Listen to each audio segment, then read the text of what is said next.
Lots of things, of course, scaling. Mandelbrot very famously came up with this term, fractals. And the geometry of nature was how he framed it, which was beautifully done. That is always a problem. This is not always well sorted out. Mathematicians still have pictures of these things from the kind of 80s sitting on their old websites to try and lure people into their fields. It's kind of great. There's sort of the website thing. So if in computer science, you've got to have, you may have a white background, but ideally it's a gray background. It's like 993. Just a list of things you've done. Got to keep, any attempt to go beyond that is just like, what are you doing? But I like that recently you see some people go to white. Yeah. All right.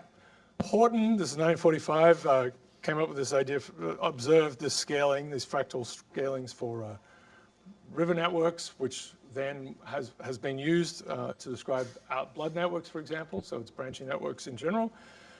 Roughness of time series, this is just pointing out what kinds of scalings rough. So for instance, in finance, you would talk about the Hurst exponent or just the roughness exponent, which is a measure of these. It's connected to the fractal story.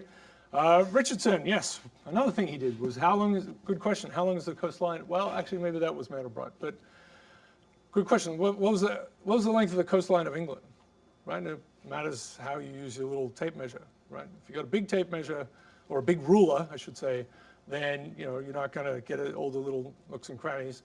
And it turns, that was this sort of very strange observation that we started to get into in the 60s and 70s, that it depends on the ruler you use.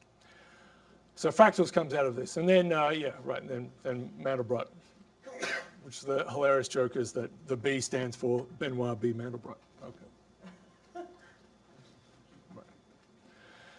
Right. Fractal diet. Yeah, that's food, actually, right? Yeah, right. Okay.